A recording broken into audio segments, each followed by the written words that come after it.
In the beginning, there was nothing.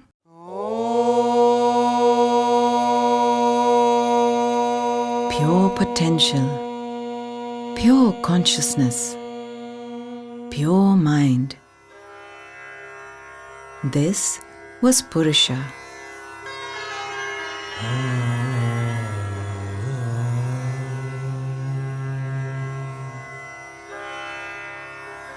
Then came Prakriti,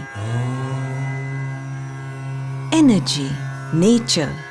She brought Purusha to life.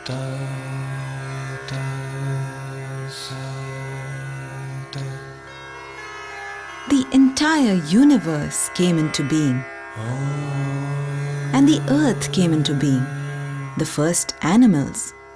Then Purusha became Pashupati, lord of the beasts. He watched over the world with tenderness and realized that all creatures would suffer, endure pain and death. In compassion, he taught them the art of yoga. The first to hear this teaching was the snake Patanjali, and it was he who brought yoga to all mankind. They say that who heard him best was the serpent round his neck, Karkotaka, or Patanjali. And therefore Patanjali is visualized as a serpent because he sits next to Shiva and he heard every whisper and every breath. So he knows it better than others and he shared it with the world. Yoga is more than anything else, it's a practice, it's a discipline. It is your connection with something that is eternal, you can call it consciousness. It is that part of you that is untouched by anything. So yoga for me, as far as I understand, is to unite the body with the mind and taking body and mind together to be in par with the eternal, evergreen state of this self. Today, yoga is practiced by millions of people around the world. From the studios and gyms of America to the halls of culture in China, yoga has become one of the world's favorite holistic health practices. But what really is yoga? Where did it come from? What does its practice do for your body and your mind? How did yoga spread around the world? Can yoga bring you into balance with your deepest self and nature? Indian thought has always celebrated imagination, which is mana, the mind. So we are called Manava, animals who can imagine. Yoga enables our imagination to celebrate and understand nature in her totality. That's the point of yoga.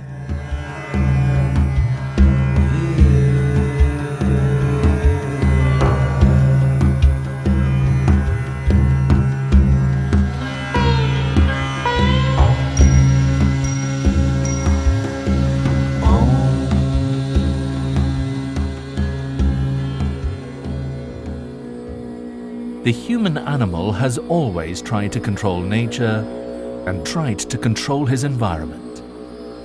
Somewhere in India's long history, the control of nature turned inwards and became about the control of the body and the mind. This inner journey became what we know of as yoga.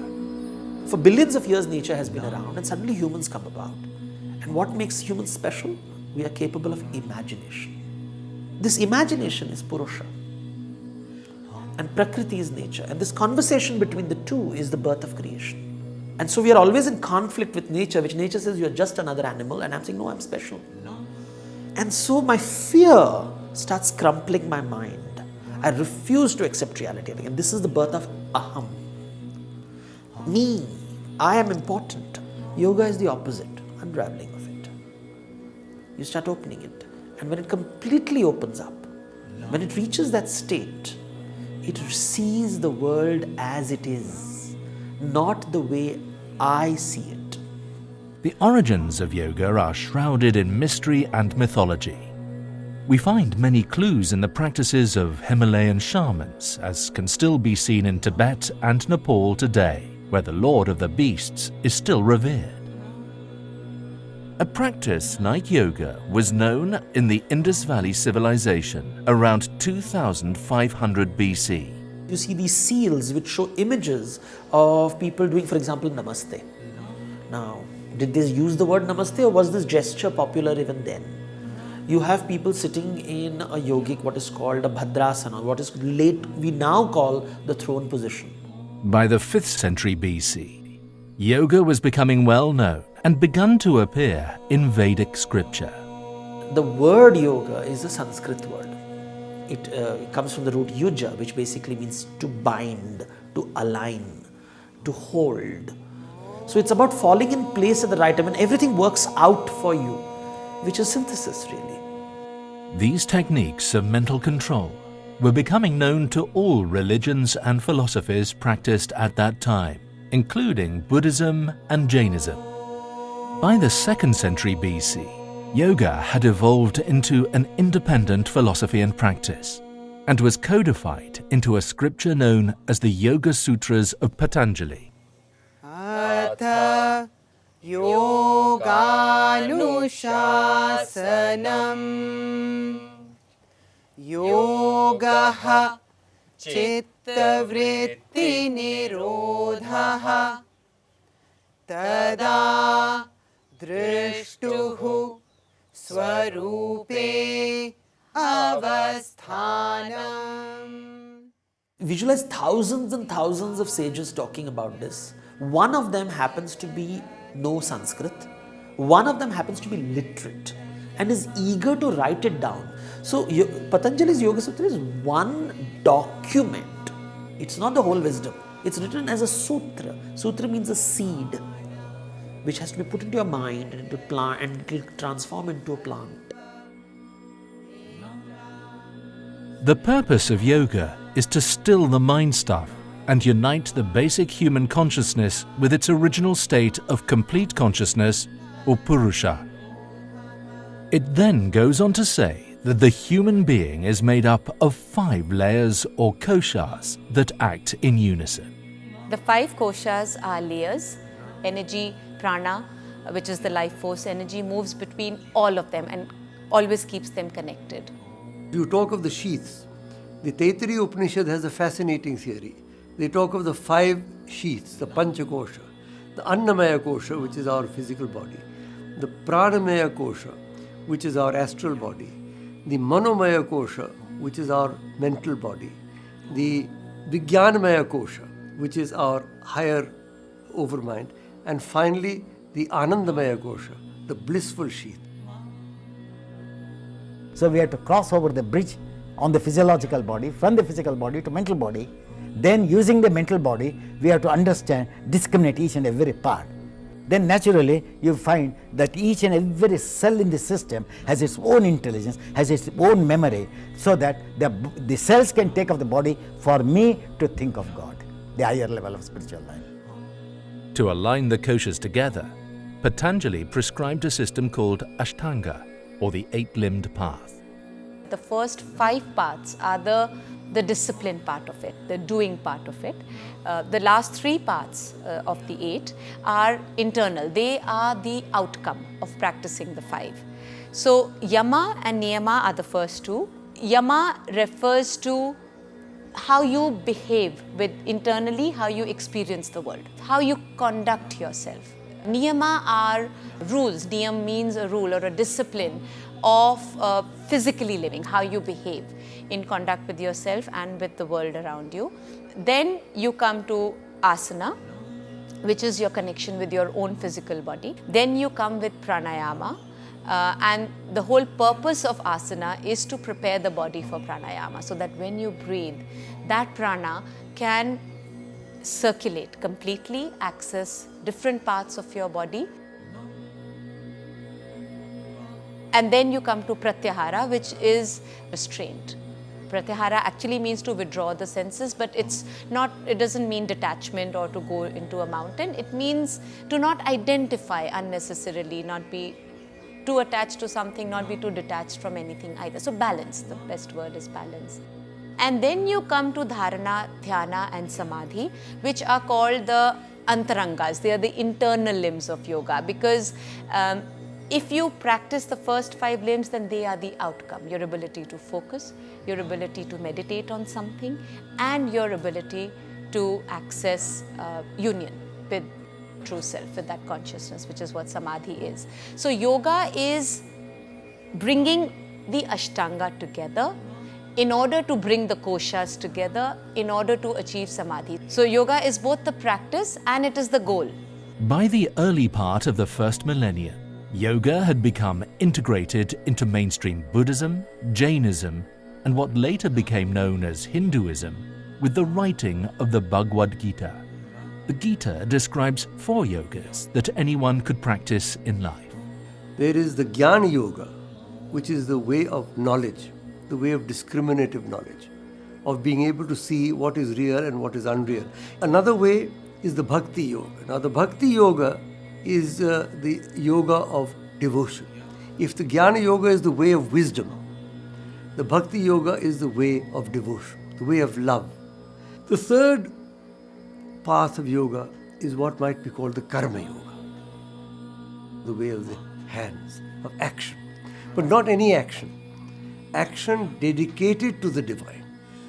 And then the fourth, and in some ways the most fascinating path, is what is known as the Raja Yoga, the royal road. And that involves the breathing practices, the Hatha Yoga, what people in the West look upon as yoga, which are the physical exercises, are only one small part of the Raja Yoga. But I would say these are the 4 major paths. You can do 1 or 2 or 3 or 4. You can combine in whatever way you like. But you have to make a conscious effort if you want to grow spiritually. I don't think it happens automatically.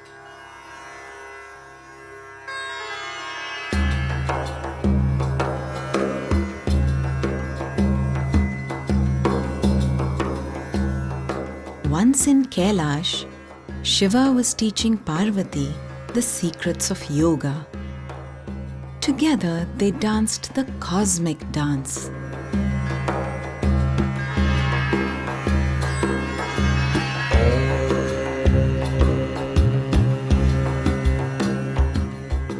A fish who had swallowed a fisherman came upon them by chance and stopped to watch. As Shiva revealed the secrets of yoga to Parvati, the man inside the fish also listened carefully. When Shiva realized they were not alone, he was pleased and continued to teach the fish. He named the man Matsyendranath after the fish he was in. Shiva then sent him back to teach the world yoga. And this is how Hatha Yoga came into being. Now, why fish? Because fish is movement. It's not stillness. He comes to Kailas, which is stillness, and the fish, which is all about movement, tells the world. So Matsya as a means, it means life, it means movement, and he discovers the secret of stillness.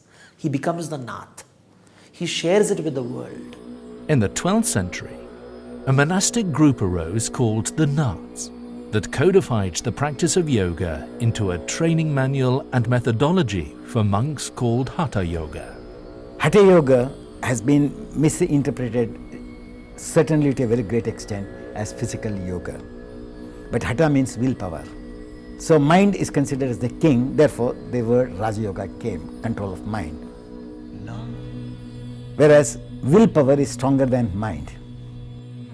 Yogis were encouraged to become celibate and detach from the world. And over 84 asanas were developed to tune the yogi into a higher state of physical and mental consciousness. Very essence of yoga, yoga's chitta vritti nirodha. When the chitta vrittis of the chitta, or the waves of the thoughts or waves of the consciousness is restrained, there is stability. So while practicing the asanas in a spiritual line, even Patanjali says stability of the mind will come by the practice of asanas, because there is no other movement except that posture. By that, you experience the state of infinity. These postures were first detailed in the 15th century through a book called the Hatha Yoga Pradipika. What this did was move yoga away from the lives of ordinary people and into secret schools and systems across India. You see these two schools emerging. One which says yoga is about withdrawing from the world, withdrawing from Prakriti, rejecting Prakriti. And this whole notion of purification by not connecting with the world. So I isolate myself completely. And the other tradition, which is the Gorakh tradition, which is the tradition of yoga which is communicating with the world, talking to the world. By the time the British colonized India from the 18th century onwards, yogis were seen as eccentric, dangerous madmen who lived at the edge of society and could do all kinds of magic and contortions.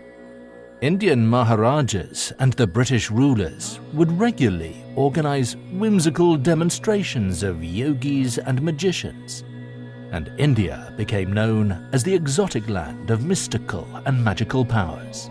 When the Europeans came to India, they were surprised by the exotic. They wanted to understand this exotic creature called India. And that's when the 18th century, this exotic India manifests itself to satisfy the gaze of the master. By the end of the 19th century, the word yoga had started to become well known in Europe and America through the work of the Theosophists and the arrival of Swami Vivekananda. He taught Americans the ideas behind Raja Yoga, and his little book became a Bible to all spiritual seekers and mystics in that period. In India, the Maharaja of Mysore was a great patron of yoga. His teacher was the legendary Krishnamacharya. Iyengar was his star student and gave most of the demonstration popularizing Hatha Yoga in Mysore and across India. In 1952, Yehudi Menuhin and Iyengar became good friends, and he arranged for Iyengar to demonstrate yoga in London, Zurich, Paris, and New York's Carnegie Hall. Audiences were amazed at Iyengar's yoga, and by 1966, he had published his first book called Light on Yoga. In the next few years, this became the Bible of the new yoga movement spreading around the world. The West, because of the Greek influence, has always celebrated the body. It has celebrated exercise. And suddenly see these people who are also talking about the body, but in the complete opposite way. There's no conquest. In fact, it's the opposite of conquest, killing the urge to conquer. It just says, look inside. Calm down. Life is not so terrible. Sit down. Breathe. Your body has the answer, your breath has the answer, your mind has the answer. These are conversations that didn't happen before, and these executives are like, this is like manna from heaven. I'm very happy that yoga, which was forgotten entirely, now, like mushrooms, it has come everywhere, and at least they have made a beginning, and I am sure when a beginning has been made, after touching the gross, probably they settle in the subtlest as time goes by.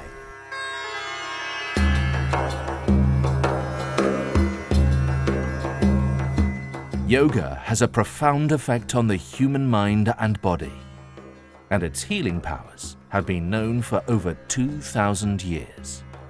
It works not only on the joints, but also on the endocrine system, helping glands to function properly.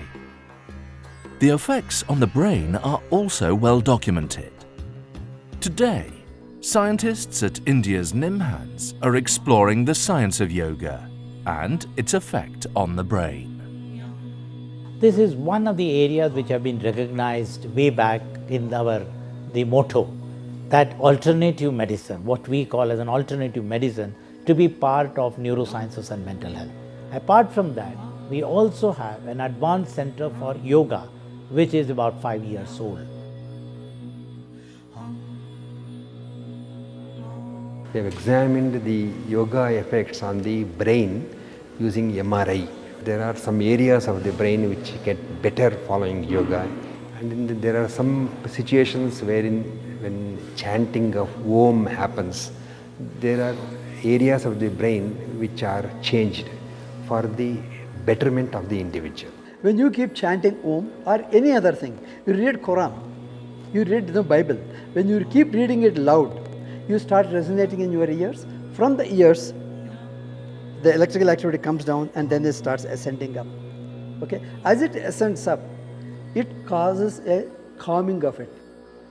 How yoga could help us in the management of patients, for example, in mental health disorders, what we talked about as the stress. The stress is one of the important area which is now causing a lot of problem in the global scenario.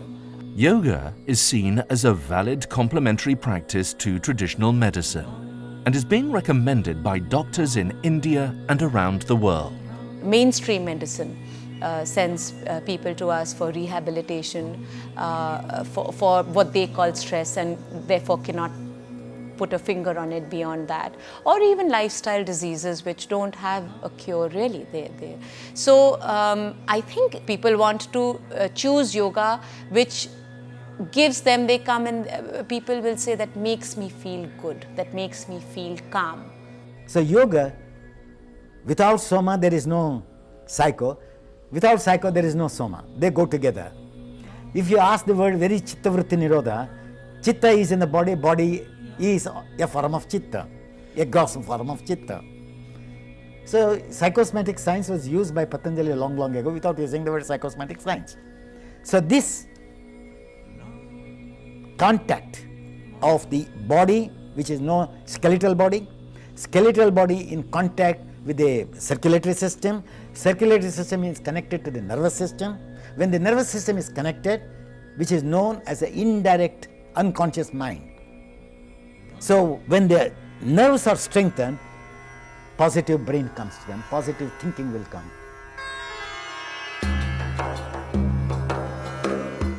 Today, over 20 million people practice yoga of some kind in America alone, and the phenomenon is spreading worldwide. In India, many advanced teaching and research institutions provide students and wellness seekers with access to some of the world's best teachers and practices in yoga. I think yoga is something which is beyond a culture or a nation. As a country with a very rich and one of the richest heritages in the world, it is our responsibility to nurture it. Suddenly people are looking inwards. The lotus has unfurled a little bit, so you're feeling a little bit more calmer, happier, seeing there's a value in the body talks to the mind, the breath talks to the mind. But come on, let's talk to the mind. The mind is still tight and it's still aggressive, and the simplest example of it is this obsession with wanting to own yoga. Having read lots of books on yoga, having practiced yoga, as far as my understanding goes, yoga is one, as people call God in different names, but He is one. Yoga is one, but as it branches off the trunk, so different people give it different names. Yoga is a universal practice that brings you into balance and harmony with your life, no matter what religion or ethnicity you belong to. Awareness and attention, when they come together, there is no movement of intelligence, there is no movement of mind. So there is a state where my body, my mind, my breath finds no differences at all. I'm living, even now, though I'm talking to you, even my warmth of my toe, I can feel how much warm it is. At that time, what happens? There is no movement, there is no thought. It's completely a state of forgetfulness of body and mind, but to be one with the cosmic energy and the individual energy meeting together.